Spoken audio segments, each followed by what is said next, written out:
बिस्मिल्लाहिर्रहमानिर्रहीम, अस्सलाम वालेकुम।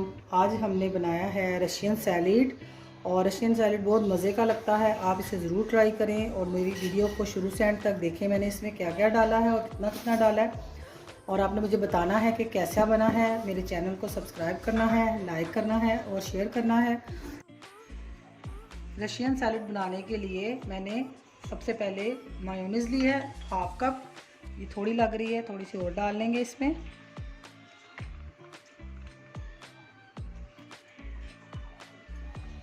और ये मेरे पास क्रीम है, ये मीठी क्रीम है, इसलिए हम इसमें चीनी का इस्तेमाल नहीं करेंगे।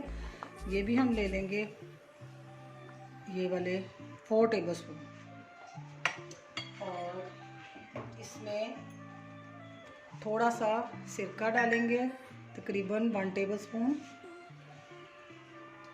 ये हमारे पास चम्मच बहुत बड़ा है, इसलिए अंदाजे से मैं डाल रही हूँ। Black pepper 1 teaspoon. कुछ चीज़ें हम अपने अंदाजे से भी डाल लेते हैं। जब हम इसमें सारी चीज़ें डालेंगे तो हमें पता चल जाएगा कि कौन सी चीज़ हमें कम लग रही है, तो वो हम बाद में उसमें डाल सकते हैं। और इसके अंदर मेरे पास आधा कप सेब है, 1 कप मेरे पास ये एल्बो पास्ता है। इसको मैंने बॉईल करके ठंडा करके ये रखा हुआ, ये चला जाएगा।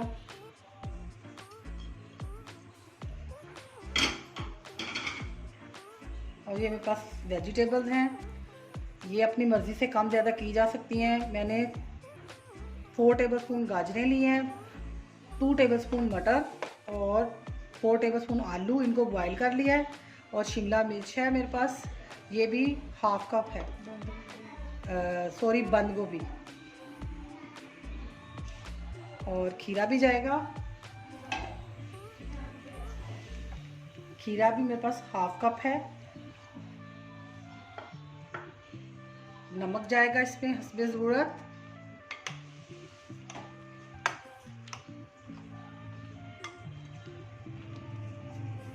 इसको अच्छे से मिक्स कर लेंगे और टेस्ट कर लेंगे कौन सी चीज़ इसमें कम लग रही है, तो वो हम इसमें और शामिल कर लेंगे। इसको अच्छे से मिक्स कर लिया। अब मेरे पास जो बाकी क्रीम बची है, मैंने हाफ़ कप क्रीम जो है वो निकाली थी, तो थोड़ी सी मैंने बचा ली थी कि ज़्यादा ना हो जाए। अब मैं ये सारी इसमें डाल दूँगी। तो हमारी हाफ़ कप क्रीम इसमें गई है।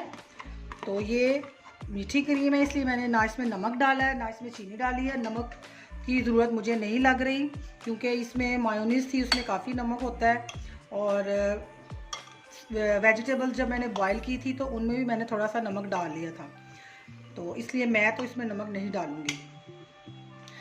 और ये हमारे रशियन सैलेड रेडी है। अल्हम्दुलिल्लाह रशियन सैलेड हमारा रेडी है और बहुत जल्दी बन गया है। आपने इसे ज़रूर ट्राई करना है और मुझे बताना है कैसा बना है और अपनी दुआ में याद रखना है। अल्लाह हाफिज़।